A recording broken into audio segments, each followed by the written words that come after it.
Okay, welcome everybody to the September 2025 Raleigh Astronomy Club imaging meeting.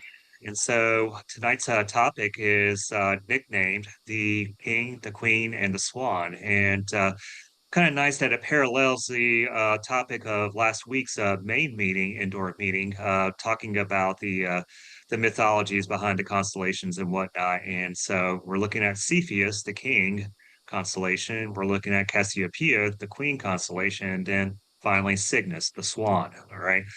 So this basically the topic is let's see what images you have from these constellations because they're very rich. And despite that, the Milky Way center, sort of like the comet you just mentioned, Mark, is like way below the horizon, and we just don't get to see all that spectacular stuff. But just the way these constellations are oriented here in the northern hemisphere, we can image them. All these nice, beautiful deep sky objects all the way through like the end of October, and not have to worry about the sun getting in the way or whatever. And then, then of course, as we go around the sun and the solar system, that's when we start peeking out beyond the Milky Way again for the fall season. So I thought that's what we'll do. We'll just like, hey, let's see what we got in this area and do our old. I'm going to show mainly old stuff because, well, I've been having computing problems beyond just the just the meetings here. So okay, so Hey, yeah, Chris, whoever. Yes, what's up? can I interrupt first for just a second? Our original format for this thing was, we were supposed to kind of bring in stuff that we've shot in the last month or so. Have we kind of abandoned that now? Okay, yeah. So the format is that you have a topic, and it has that doesn't matter what images are shown, whether it be somebody like you, Mark. If I were to ask you to do like the topic would be uh Mark Lang's imaging of comets. You would show all your comets, new and old, including ones that you got during the film days and whatever. Okay, so it's just the topic that we are flexible with now. The second half of the meeting is dedicated to images that new images that we have not seen yet because we didn't take them or we have not imaged them since last time. So it's always in two parts. We have the topic slash presentation for the first half, and once that's over with, we move on to images that others have taken uh, ever since the last meeting that are sort of unrelated to the original topic slash presentation of the meeting we're having. So does that answer your question? Yes, it does. And I just will interject that I thought we were doing new things, and so I didn't prepare anything for the topic tonight. So, Okay. Yeah, I don't have anything, anything new. I'm actually working on something in the summer or something in Cygnus right now, but it's like I said, it's I'm trying to get rid of some hiccups in guiding. That's the thing that's troubling me these days, and I didn't want to give away my progress or anything and then it not come to fruition. So but anyway, okay, so yeah, so that's the format. You guys here, I'm sure I know all of you have images in the those three constellations. So here, I'll go ahead and go first, and let me go ahead and bring up. Actually, I'll just come here. You can do it. There it is, and meeting first picture. We'll do it like that. Go like this. Share. And okay, there we are. So everybody knows this one. So colloquially known as the Elephant's Trunk Nebula. But up there, there's a formal name, the Index Catalog, called IC 1396. I believe this one is in Cepheus, and the reason why I say that the Garnet Star of Cepheus, that's what you're seeing to the upper right there. And this is actually taken with my first deep sky dedicated deep sky camera. It was an ATIC. Uh, what was it? I can't even remember what it was. I 460, think it was 420. I think it was an 420. ATIC. Do what? I thought it was a 460, but that may be what I've got. Yeah, it's But the next model down from yours. So Okay. yeah, right, it was the 420. And so, but this image that you're looking at, because it's such a small field of view, and I was doing it with even with a camera lens, this was taken with a 200 millimeter camera lens. I still had to, I wanted to get the whole thing. So it's a two panel mosaic, and this is the first narrowband mosaic I've ever done. And so there's that nebula. Obviously, in the Hubble palette, the sulfur for red, hydrogen for green, oxygen for blue. And then we go to this one, and yeah, there we go. We got the North American Nebula and the Pelican Nebula on the right, North American on the left, and so NGC 7000 is what the name for or the formal designation for North American Nebula is. I don't know what the Pelican one is. Can't seem to remember. One thing I like about this picture that I want to revisit with a longer focal length is, let's see if you guys can see this. Is this area right in here? These little little horns or projections right here. I just thought those were really neat, and I'd like to revisit that probably with 630 millimeters. This one again, this one is also a two-panel mosaic with that old ATIC camera, the 420. Basically, the 20 that tells you how small the sensor is. It was only 2 megapixels, but it was a good camera to start out with because I'm not sure I was going to like it because it had been purely DSLR up until that point. And so I just like, okay, well, let me do something small, start small and see what happens. And of course, I got immediately disappointed. And, I was like, okay, so sometime down the road, I'm going to end up spending more money because I like what I'm getting. And that's what ended up happening. You'll see some of those photos. Actually, you'll see this one right here. Okay, so this is NGC 688, colloquially known as the Crescent Nebula. I think it looks more like a flower petal to me than anything. I think there's another name for it that people give for a nickname. Supernova remnant. Again, this is SHO, and this was taken at 630 millimeters, and it was not with the ATIC 420. It was with an ASI 183, which is 20 megapixels. It's only I think it's only has a 12-bit uh, dynamic range. So, I mean, it's not the best in the world, but hey, it's a lot better than I used to have. And pixels are so tiny that I can still have a decent pixel scale. Like this right here is kind of oversampled actually at 630 millimeters because the pixel sizes of this sensor, I think, are 2.4 microns. So they're really tiny. But I did it anyway. The seeing wasn't terrible, so I was like, I don't feel like making this any more complicated than it actually is. And at 630 millimeters f7, I wouldn't have to really focus that much or adjust focus that much throughout the night. But anyway, okay, so but that's SHO, and I went in, I did a rendering of it. So this was on my phone. That's why it's sideways. I had to download some of these from my phone because I left my was it my solid state drive with all my photos on it back at home. I'm at work right now, but this is the same image, and this was the VU, I guess you could say. It's or not VU, excuse me, WHO uh, uh, imaging scheme where you take hydrogen, the V is supposed to be H, hydrogen and hydrogen as red, oxygen as green, and oxygen also as blue. I'll go ahead and say that all these narrowband images that you've seen so far, they were the hydrogen data that was captured. It's all used as the luminance channel. Let's see. Okay, well, I don't have it here in front of me. I thought I did. Whatever. Okay. Had some other details to share about this, but okay. So somewhere, I think can't really see it right here. I don't know if I cropped it out. I think that is the soap bubble right No, there. no, it's on the other side. That's not it. Okay. That's not it. No, it's Okay. further. It's much further down. Uh, in this picture, no, it's not even on that side of the crescent. Okay. It's on the other side. Oh, it'd be Uh, on this side? as far as I remember, it'd be over to the left of the in the picture and down Oh, some. there it is, just barely. You can just see the edge of it right there. It's like little circle right there, Yeah, the yeah, lower that's left. roughly where it is. Yeah.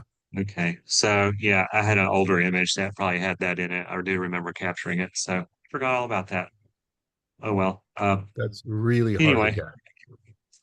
yeah, I mean, it showed up there. Maybe I should just go back there and sit on it, frame it in such a way, and had the had the crescent. I don't know, put a reducer on it, put the crescent to the upper right, and put the soap bubble to the lower left there. Anyway, okay, so this one right here, this is a large section of night sky. This is taken with 85 with an 85 millimeter camera lens. I think I had this set to f4 because I just cannot stand trying to focus. I think it goes down to f1.8. I just don't like focusing something that fast. And two, the edges get messed up and whatnot. It's a three-panel mosaic, and by default, I usually do about somewhere between 3 to 5 hours per channel when I'm doing narrowband imaging. So you can imagine this took quite a while to do right here. But this was during COVID lockdown, so had plenty of time on my hands. Had already finished all of the stuff I was working on from home, and I had to go. I would have to go back to my laboratory to get more work done, but it was closed. So anyway, but this I got this as an inspiration back from I can't remember his name, but he's a Finnish astrophotographer. His website is called Astro Anarchy, and he did something similar. And I just thought, well, let me see if I can do this too. And it turned out really beautifully. So I think the only thing that was hard about it, and you can just barely make out that just about the around the central panel of this thing. So it's like three. So one, two, three, But you can kind of see how it's a little on the magenta side. That's because the I was having trouble with the oxygen channel on that night in the middle there. But I was just like, I really don't feel like going back and doing this again. So, but yeah, that's the oxygen channel that's making that gradient right there. But yeah, I can't remember his name, but yeah, Astro Anarchy, he made like a huge mosaic of this whole arm of the Milky Way. And I think it came out to be 134 panels for his mosaic. See, here's something that's a little lower res of the Hey, same. hey, What's Chris, up? you're on a star tracker for that. Oh, no, no, no, that was just piggybacked Okay. on a large guide scope actually. So my setup, the way I have it is that 630 millimeter refractor that I use, that's like, I guess you could say that's my medium focal length imaging scope right there, and I can stop it down to 480. And but everything else I piggyback on top of it. It's not on a star tracker. It's on that little camera lens, 85 millimeter, is being tracked using an astrophysics AP900 GTO. So yeah, it's overkill, but yeah, I don't have anything that could really handle it. I've been considering getting what's that next one down from the AM5? AM3. The AM3, yeah. I've been considering going with the AM3 to do little things like that, just camera lens imaging. Because I do have a oh gosh, what do you call it? Star Adventure. I do have a Star Adventure, but for something like this, I wouldn't trust the Star Adventure being able to handle imaging like this. So I want to get an AM3. That way, I don't have to. If I want to do something with the 85 millimeter lens, I wouldn't have to drag out a yeah, tripod and mount that weigh well over 100 pounds. So, but anyway, Uh, yeah. So Chris, what's up? you have the same 200 millimeter Canon lens that I do. Yes, I do, but I used the 85 millimeter for this. But I mean, Right. like for example, like that one right there and this one, those were Yeah. both with a 200 millimeter lens. Because I think it's the same one you have. If not, I mean, knowing you, I think yours may have. image stabilization. The next model up of what I have was had image stabilization. The formal name is this a Canon 200 millimeter f2.8 EF lens. So it's for the Yeah. typical Rebel series, old Rebel series of Well, I'm just DSLRs. saying, Aaron is building me a rig to use with the 200 millimeter so that I can use my EAF focuser on it. Oh, okay. And put it on any camera that I want, basically, and then mount it on a AM5 in this case. So I can do autofocusing and everything with it quite nicely. I've been doing that with the 135 Rokinon, but I Yeah. wanted to use the 200. So Aaron is 3D printing me a rig for that right now. So you might want to consider that down the road. That's a way to use Yeah. that 200. Well, that's pretty cool. So you could, I mean, just post pictures of the creation when it's finished. I mean, Yeah, actually I'll ask. show us the Rokinon one eventually if you can. I'd be interested in seeing Right, that. right. Okay. So, but anyway, here's just a look of the channels right there of what I got. But if you look at the oxygen 3 channel, yeah, that second panel just really got messed up. And what's kind of neat too is you can see the curvature of the celestial sphere. When I was putting this mosaic together, you can see how it's like bowed up there, just because of, well, that's nature. We're taking an image of a curved surface, so that's the way it's going to look. Uh, Imaged in big sections of the night sky. But anyway, this is obviously this is the Heart Nebula, and it's just a hydrogen alpha channel again with ASI 183. And that is the 85 millimeter Canon lens. This right here, I deliberately put this one in front of it. So you have the Fish Head Nebula right here, and then this is an older picture back with the ATIC 420, and that's the Fish Head Nebula, IC 1795 SHO as well. And then let's see, I think this is my last one. This is the Bubble Nebula. I think I want to say this is in Cepheus as well. But yeah, going back through, let's see if I can remember everything. Okay, so that's Cepheus, that's Cygnus. Obviously, all that Cygnus. The heart, I believe that's Cassiopeia. So Cassiopeia, and then yeah, finally this is Cepheus again. So there you go. Big selection of the night sky there as far as the constellation that comes later. Um, as far as the constellations go. But okay, so that's all I have. And so I'll go ahead and stop share. Who'd like to go next? I can go ahead, Chris, if you want. Yeah, let's see what you got. All right, let's see if I can do the sharing here. Alrighty. That's showing all right? Yep, I see it. Okay. All right, these are all on Astrobin. This is the most recent thing. And I think I put this up to show it on the imaging anyway. But as I told Mark in one of the messages, I've started looking through the IC catalog just to see what was out there. And so to aim the C star at for fun. And so this is from my driveway here in Durham. It's about it's at 2 hours of 30-second exposures. And so I wanted to see if I could get something obscure that I'd never heard of for sure. And so I checked around to see if anybody else had done an imaging on it, and they had, but not with the C star. So I wanted to see what could happen with that. And so that's the most recent C star thing I've done in these constellations anyway. So is that a little reflection nebula? Is that what that is? Yeah, it's a little reflection nebula. And it's kind of fun to do it. Hey, Steve. So yeah.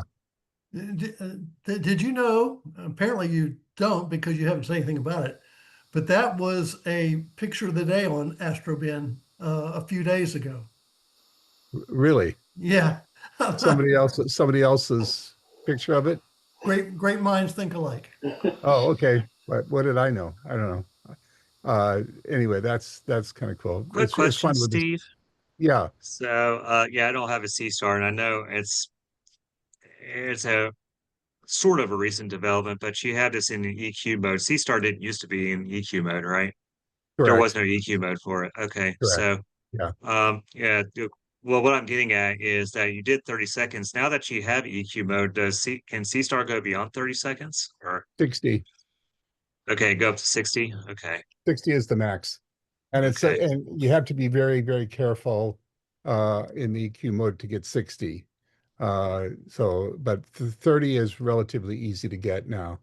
But I spend a little bit of time getting the EQ mode working, and there are tricks that you can use to get tune it in. So I do that, and then so this turned out to work fine with 30-second exposures. So I just did that. I'm a little nervous to go up to 60 on most things because sometimes it throws the frames away too much. And so I don't like to do that. So I try 60, and if it doesn't work, I go down to 30. If that doesn't work, I go down to 20, then so forth. And depending on the object, this was fairly dim object, so I really wanted to get at least 20, but 30 I was able to do. So, and you can kind of tell when you look on the screen what's going to come out. All right, then this is also a recent one. I was just trying things with the C Star over here in Durham. This was in Alt as mode because I got back from Munich and I didn't have the equatorial setup, so I just did an Alt as thing of the this butterfly area near Saturn. This was an hour and 26 minutes roughly, and so with in this case with its narrowband filter used in this case. Again, just from my drive on a tripod. Then this one was done back in July. The WR134 object, and it's a little hard to see there, but it's that sort of greenish, bluish circle there. That's with the C Star and EQ mode, and this was 5.5 hours, just to see if I could get it at all. And again, from my driveway here in Durham. The C Star is pretty good. It is a lot of fun to play with. I have a 30 and a 50. And hang on, did I go too far? Yeah. And then this was with the 30, so it's a much wider field. And the beta 2 Cygni region here, which I think is the star in the middle. And then there's these other gaseous things going around. This was 3 hours and 15 minutes of 30-second exposures. And I was just curious to see. I just aimed at a direction to see what I could get, which is what I often do in these things, especially in Cygnus. Then this was in Cepheus, the Iris Nebula. This is 5 hours and 54 minutes, and with 30-second exposures, 708 30-second exposures with the S50, and that's just a fair amount of processing involved to bring all the detail out. And then then I was interested in dark nebulae, so this is LDN 1251, also in Cepheus, and I wanted to see what I could get with that. It's almost 4 hours exactly on that one. For these kind of things, really 4 hours is pretty much the minimum to get anything on something like a C Star. So if you're doing it from a driveway in Durham. So, and there's another one, LDN 1082 with the S50 and EQ mode again. This is almost 3 hours of exposure, 20-second exposures in this case. And so let's see. Then this is Fireworks Galaxy in Cepheus also. And galaxies are, if you look at this on the screen, it's tiny. So I had to do a lot of work to bring it up so you could see any of the structures at all with the C Star. With the 30, it's impossible, but it's way too small on the screen. But it's possible if you do drizzling and things like that to get some detail on these galactic objects. And this was 4 hours and 9 minutes roughly. And then here's the Cygnus wall, another way of experimenting. This is with the S50 and EQ mode again. This is an obvious target I just tried when I first got EQ modes. This is a little over 2 hours of exposure there. Oops, let's see, I missed it. Then here's another one of the crescent with the C Star S30 in EQ mode. And the bubble is in here somewhere, but it's very hard to pick out. I think it's right in the middle on the left edge there. There's that bubble that we were talking about, but it's very hard to pick out. And this is only, like I say, this is only 54 minutes. You'd have to do a lot more than that to get that kind of detail out. Let's see. Okay, then there's the Heart Nebula with all the usual. This is with a dwarf 3 now instead of a C star, and it's an hour and 34 minutes roughly with the dwarf. Also in EQ mode. And the dwarf was the first thing that had it. Dwarf 3 was the first thing that had a decent EQ mode. Now the C stars are pretty good. And there's the Shark Nebula, another dark nebula with the dwarf 2. A long time ago now. This is 2.5 hours roughly. Also in Cepheus.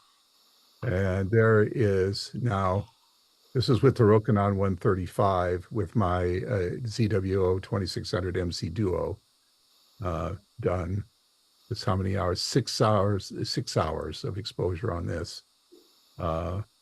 Done when I do this way back in October last year. So It turned out really well. yeah, I blew this one up. I have a big 3-foot by 2-foot poster, framed poster of this one. It came out very nicely. I was pleased with this. I would expect nothing less. Yeah, and this was with an Optolong L quad filter, 2-inch filter.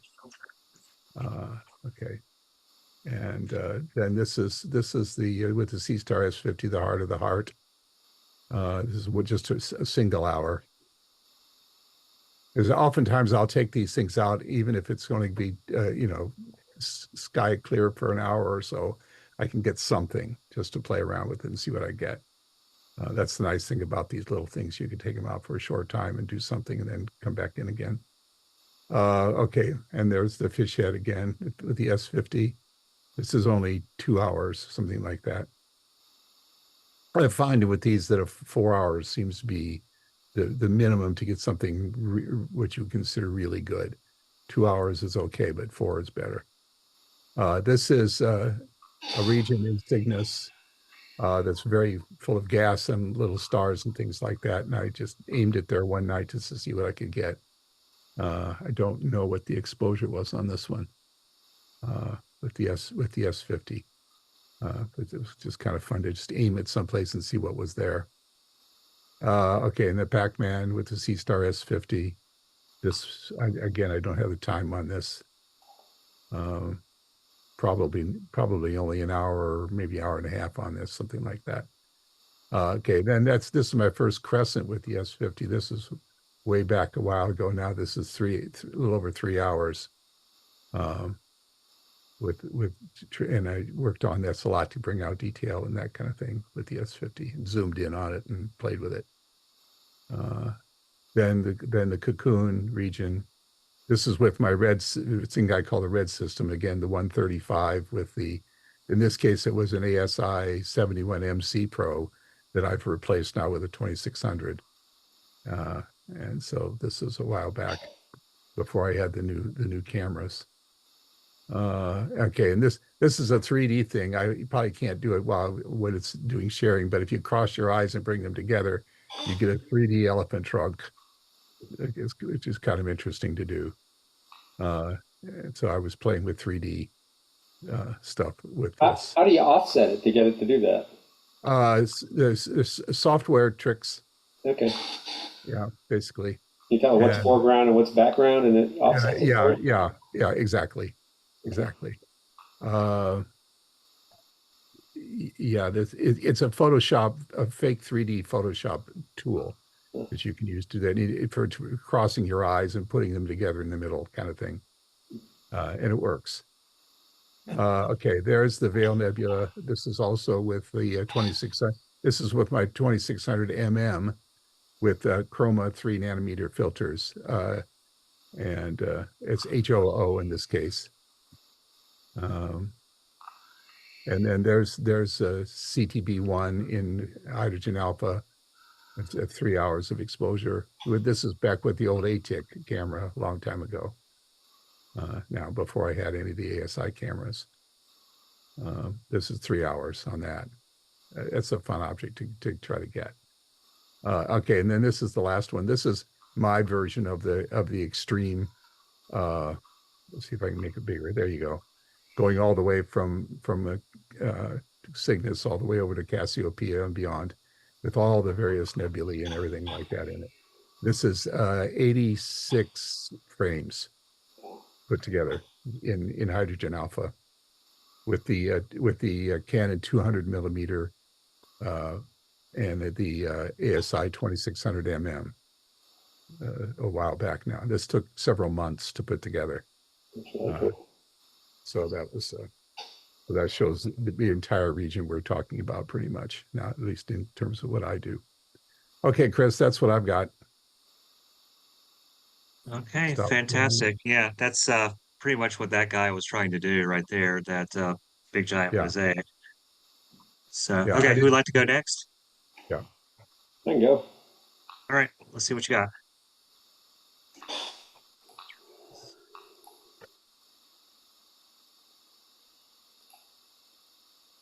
Start with my newest one first in the Swan here.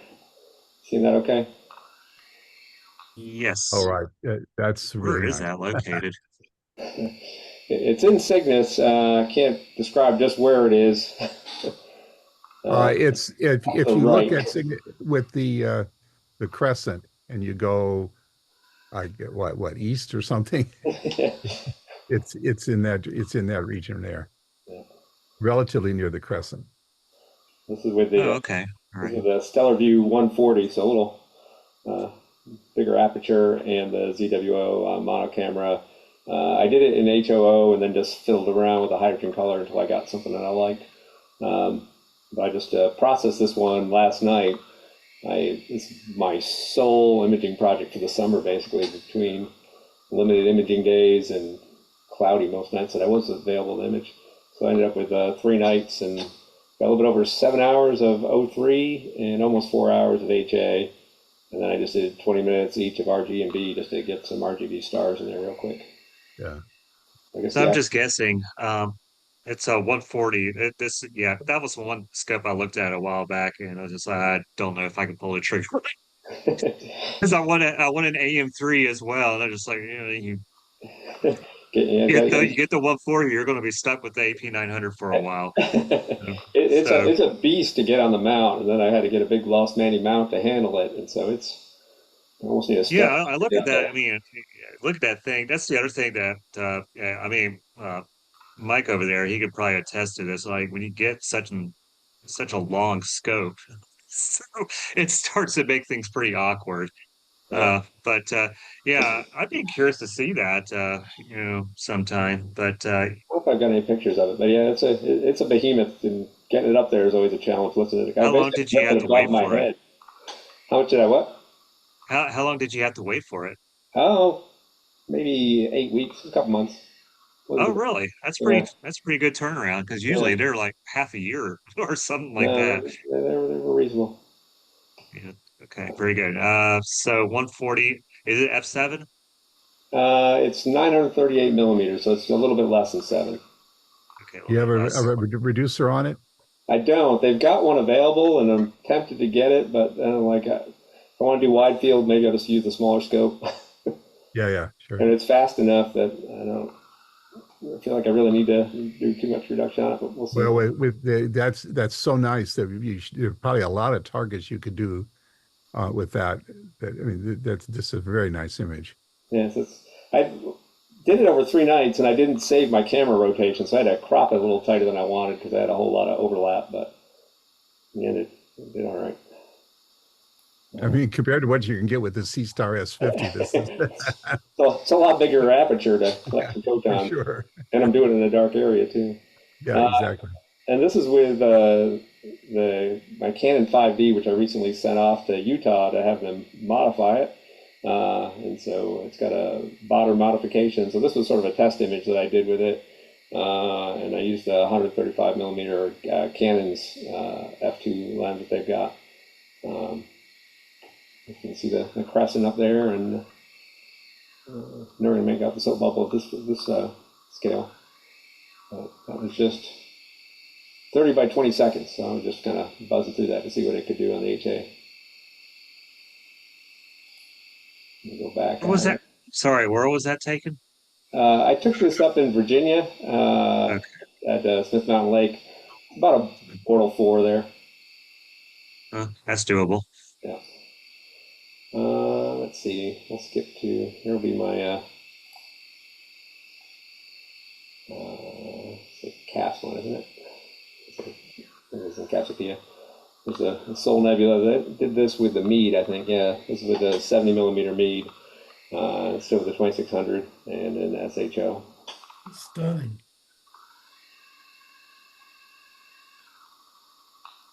We'll skip Framed on. that one nicely. Yeah, I had some fun with that when I printed this one out on a towel. A what? What'd you A say? towel. I've got a like a beach towel with this on it. Oh, okay. Very Oh, good. And I can't remember if I did it. I think I cropped it this way. So I did the hitchhiker version of the beach towel. Yeah. And then let's see what my Cepheus one would be. I'll do the shark for the Cepheus one. And this is with the Meade as well. Let's say about 6 hours total. Where was that one?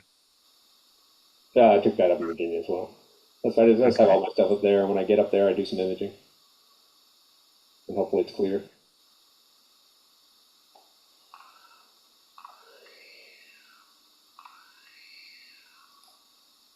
Let's see.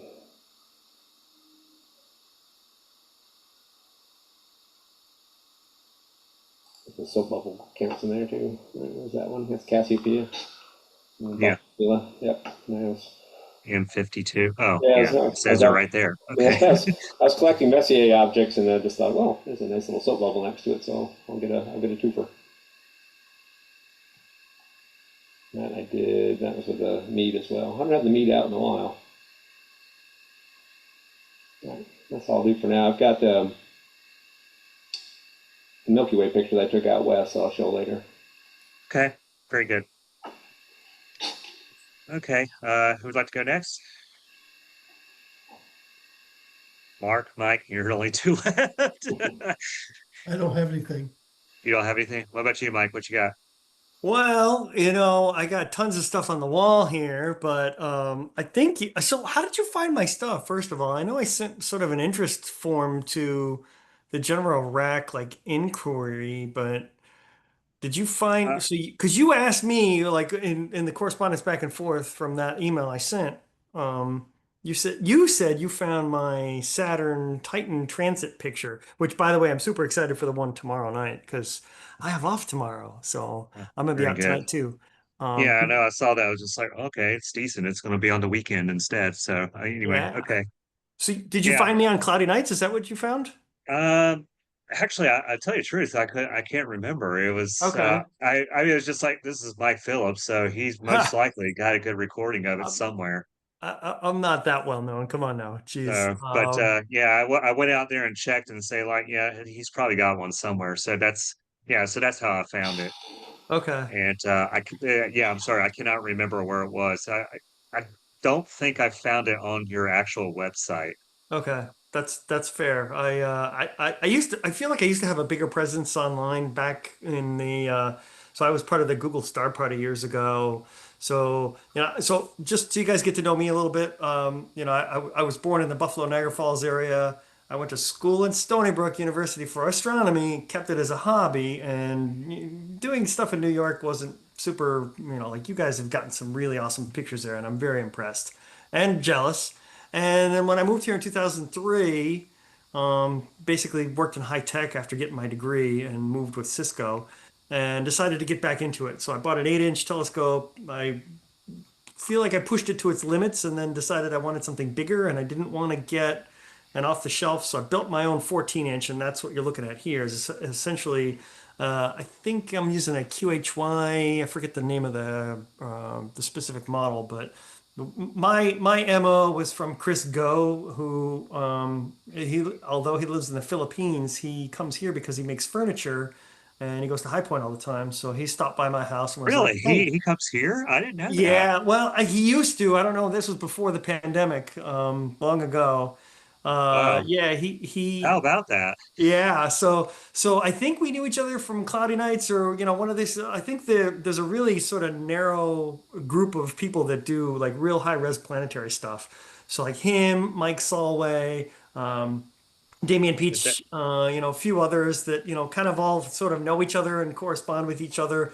I built my telescope based off of really Anthony Wesley's design, I Bird. was going He to was say, the I one. remember Anthony Wesley. Yep, yep. He's still around. In fact, I had a buddy of mine that lived in Clayton who has since moved to Georgia. So if you go to Astrospheric, he's their monthly photo down there. So he built an 18-inch scope, which kicks my stuff in the pants. But so a lot of what I do, this is an animation of, I don't know, an hour and a half worth of time from the last Titan transit in September 4th, which was, so these things happen every 15 years, every 16 days. And it seems to be like almost to the hour. So like really has been favoring the East Coast, central part of the US here lately. And so the way I did it was basically off of Chris Go's recommendation, where he takes lots of short RGB sequences. So I do a red, green, blue in a planetary camera that takes a lot of frames, and I do the lucky imaging stuff where I take all the frames, I run it through auto stacker. I take the results and I combine it into a single color picture based on the mono. And then I use a lot of automation to create these animations. So it's my 14-inch with a PowerMate and a video camera, and then it just kind of, it's all automated. It's kind of fun. Like I press a button and it spits this out on the other side. So it's Titan with its shadow, and the seeing wasn't super great for this one. I have actually probably some other animations that I could probably scare up if you want to indulge Well, me. actually, before you do that, I got a Yeah, question about this thing. go for it. Something that I've always wondered about because I've never done red, green, well, RGB, using a monocam and doing the separate channels. I've always Yeah. just used a full color camera to do planetary. But uh, when you do this, you're taking, like you say, you're taking short red and short green and short blue. Then you take all those two and you combine it into an image like you have here. And Yeah. did you do like a series of those three, wait a little bit, and then do another series and I wait a little bit and so forth? Or No, so I get like crazy aggressive. I have a solid state 1 terabyte drive, and I record all my captures to that. So on a good night when it's really still, I will just rip off a 30-second, like especially for Jupiter, which moves a little faster and it's a little bigger and it's a little higher res. I'll do 30 seconds of red, and then it's kind of weird. I'll jump to blue because I can make a synthetic green if something bad happens. So, but I do 30, 30, and 30, red, blue, green. And as soon as Mm. the green is done, I just roll right to, so I do everything in fire capture, and I do a sequence, and I'll do maybe 10 of them or yeah, I know what you're talking 15 to about. Is that 20. auto run option or Yeah, whatever? so Yeah. I will auto run them, and I will just run them all night long. And so I'll take 30 seconds, 30 seconds, 30 seconds. I think the Saturn ones are 60. So this is technically a minute and a half, Mhm. or this is 3 minutes, and the Jupiter ones are a minute and a half. And then Okay. as soon as the last set of the red, green, blue is done, or red, blue, green is done, I just run right into the next one. And when everything works out nicely, they kind of stitch together really nice and smoothly. Like this isn't that long. I think the clouds kicked in at some point for this last event, but it's a lot of data to sort through. But AutoStack, it's super easy. You just dump all the stuff in there, and it will stack them all. And then what I'll do is I'll stack them, sharpen them, and then I'll use Image Magic to create the color picture out of it and some automation. Right? So Image Magic is, if you don't know, it's an open source Linux package. And I do everything in Windows, and then I run Windows subsystem for Linux, and I have a script that runs through that whole thing. It's actually on a GitHub page, and I blogged it somewhere. Look, I'm happy to talk about this ad nauseum, but it could be a Yeah. lot to digest. So feel free to ask questions. I can come back whenever you guys want. Well, I have one question though. Hit me. So, like, say, like for example, you do a red, green, blue capture, then a red, green, blue capture, and a red, green, blue capture. Uh, What I've always wondered is that, okay, if someone looks at that, it's like, okay, well, I got three series. I got a series of three of red, green, blue, red, green, blue, red, green, blue.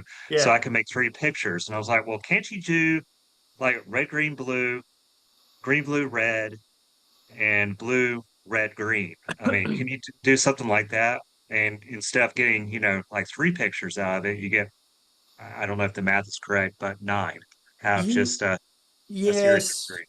you can. I think a lot of people do different stuff. The way that Chris pitched it to myself and a couple others that were local at the time, probably this is like 10 years ago, maybe even, or maybe even longer, like 12 years ago, was that, he kind of went for the error prone methodology where he just takes a picture, right? So if you did red, green, and blue, that becomes one picture, and then you can just keep going after that. So yes, you could take all of the reds. If you did three of those sequences, which would be effectively nine monochrome subsets, right? Yeah. Three reds, three blues, and three greens, but in a red, green, and blue sequence, you can take Mhm. all the reds, but the problem is you end up with rotation of the planet, and you Mhm. can't really see it because the quality here isn't super great because of the seeing.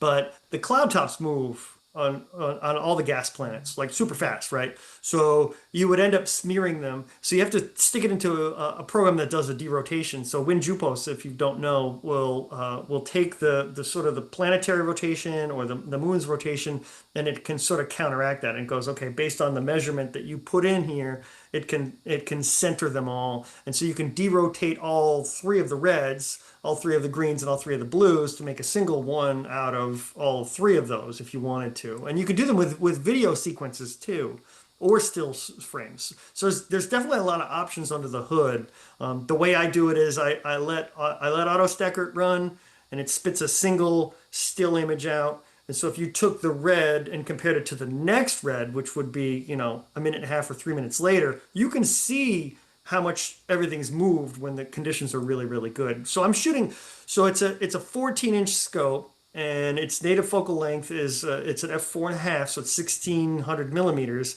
and I drop a 5x power mate in there. So I'm shooting on the order of like 9,000 or 10,000 millimeters, right? So I'm shooting at a really high focal length. So you Wow. see, right? You see the seeing effects. You definitely see on a good, clear, steady night. You can see how much stuff will move from, we'll call it frame over frame. So if I did like a red animation, which I could probably scare up if you wanted me to, you can see, it jump from one to the next, and you can see the differences between all of them. Okay. Very good. Yeah. Got any others you want to show us? That was the one I sort of prepared. I didn't know how much time I would be afforded here. If you give me a second, I can probably find a bunch more. Let me see. So my website does have a good amount of stuff. I did find you, Steve. I added you to my fold here, but let's see if I go to Oh, uh you took that picture? no, that's a video game I play. I wish, right? Let's see. Let's see. Keep a good okay, so this was a little bit better conditions. So this is a still. And so what I do is I'll take a bunch of these red, green, and blues. So I took five of them, which was 60 seconds per channel. So that's about, 3 minutes for a single color picture. And so that represents, I guess, 15 minutes. And then you can see Enceladus, you can see the Cassini division, you can see Titan is resolved as a small disk. I think this particular night, if I can find the animation for it, let's see. Yeah, okay, so this is the animation for it. It might be hard to tell in Zoom, but I can link you to it in email so you can look at it later. You can see some of the cloud formations, especially I guess it's now the South Polar cap or South Polar hood here has some kind of frills to it, and you can actually, once your eyes adjust to the rotation of it, you can see it kind of rocking back and forth, and I like that sort of rocking animation. And then here's the red, and if your eyes are really keen, you can see the like sort of nodding and patterns in the belts and the zones, and you can see it sort of it might make you seasick because I moved it pretty fast, but this is all the reds, and then this was all of the to make the color. This is the red, blue, green sequence that I do. So when the conditions are It's good, which beautiful. I'm hoping they are tonight, we'll get some nice animations out of it. Yeah, so I put my 14-inch. It was originally on a CGE, which was a little shoddy for doing deep sky work, and then I wanted to get into minor planetary stuff. which now Vera Rubin's just blown all of us hopefuls of discovering an asteroid or a comet out of the water. But I put it on a SEM 120 and it is super rock solid. So like I can spit animations out this like for days. I think I've had, 2+ hours on Jupiter when it's in its prime position because it's a little higher in the sky lately, the last couple of years versus Saturn. And you can see, especially what my favorite ones are when Io or one of the moons moves across like the Great Red Spot areas and stuff like that. So the Titan transit tomorrow is almost like near opposition. So the shadow and the moon are like right next to each other. So I'm hoping it's good. Hopefully I can come back to the next meeting you guys have and share some animations from that one. Absolutely. How many years is it between the Yeah, so Saturn's complete orbit around the sun is 30 years, so its equinoxes where it's sort of ring edge on is every 15 years. So you're not going to get this again until like 2040. So I think this is the prime Titan transit. If you just want to go out and visual it, with whatever visual scopes you got, do it tomorrow night. It's actually supposed to be clear. But then I think there's like a couple of more decent Titan transits, and then not again for many years. Actually, I think, yeah, tomorrow night, that is next to the last one. Yeah, yeah, If I remember correctly, October 6th, that's your last opportunity. yep, We'll yeah, just have to wait 15 more years. yeah, yeah. Roll the dice, right? Hopefully, I'll be retired and everything and living off the hog, maybe. I don't know. Have my own observatory. Yeah, here we go. Got to have some goals, right, Chris? Oh, yeah. I've already had many midlife crises. So, Yeah, yeah, right. For sure. I do some deep sky stuff. I know this isn't Cassiopeia related, or that area of the sky, but galaxies and minor planets are sort of my secondary favorites. So I got lots of little galaxy pictures. Let me see if I can scare up one of my Mars ones from. I know we're kind of a little past opposition. Yeah, this was one of the better ones here, but this is. Let's see, I was doing, yeah, 30, I guess 30 seconds per channel on Mars, and then three red, green, blues. So this is the Syrtis Major area, and this was post opposition. I use all sorts of automation to grab all the sort of relevant details here. I don't think that was my black fly camera, was it? I don't know. I have a couple of cameras that I use, but yeah. Oh, this was a nice one too. The Whale Galaxy. This is in. I don't know what I part think of that's this. Colin Bernice's, if I remember right. Yeah. So was I in the right area of the sky? Which constellation were you guys hitting? No, that comes much later. Okay. All right. All right. You didn't see this. I'll show it next time. Yeah, yeah. So yeah, that's my fun. Planetary and anything else. I got a lot of trees here in my rural part of Apex. Chris and I were talking before you guys joined, and I know how that feels to a certain yes. extent. It's like I said, my in-laws, they have a strawberry farm, so it's actually better sky, open sky out there versus my place across the street, despite I have about half an acre that's treeless. Ooh. But there's Yeah. a power line that goes right through it. So, Uh, so but okay, who'd like to go next? Anybody? No? I can show Okay. the yeah, I can show the Milky Way that I took. Yeah, sure. I expect nothing less from you. I just got the camera modified, and I went out west, um, and then it was cloudy the whole week. And finally, on Friday, it was finally clear enough to shoot something, but the moon was up till about 11 o'clock that night, so I didn't get a whole lot. Are those meteors right there? Just satellites. These are 6 seconds. Oh, Uh, okay. All right. So I ended up getting 72 6-second frames before more clouds came in. Gave me all of 3 seconds worth of time lapse.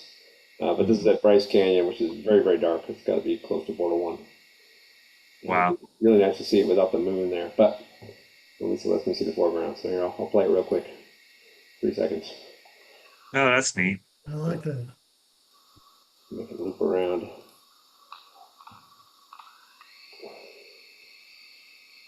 So there was a photography group right near where I was, and he was teaching them how to do some mass photography.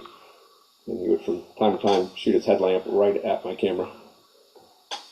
It only brightens up at times, but it does allow you to see the foreground. But with 6 seconds, I didn't really. So is that the moon I'm seeing at the beginning?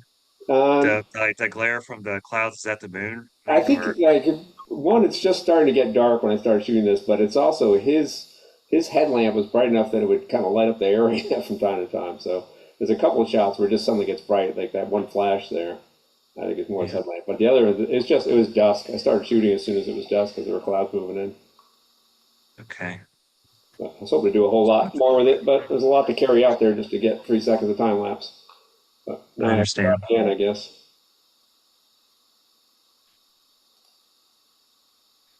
Okay, very good. Well, I guess that's it. So I thank everybody for coming. Just two quick things. So I don't have it here in front of me, so I'm getting ahead of myself. Let me find this thing before I,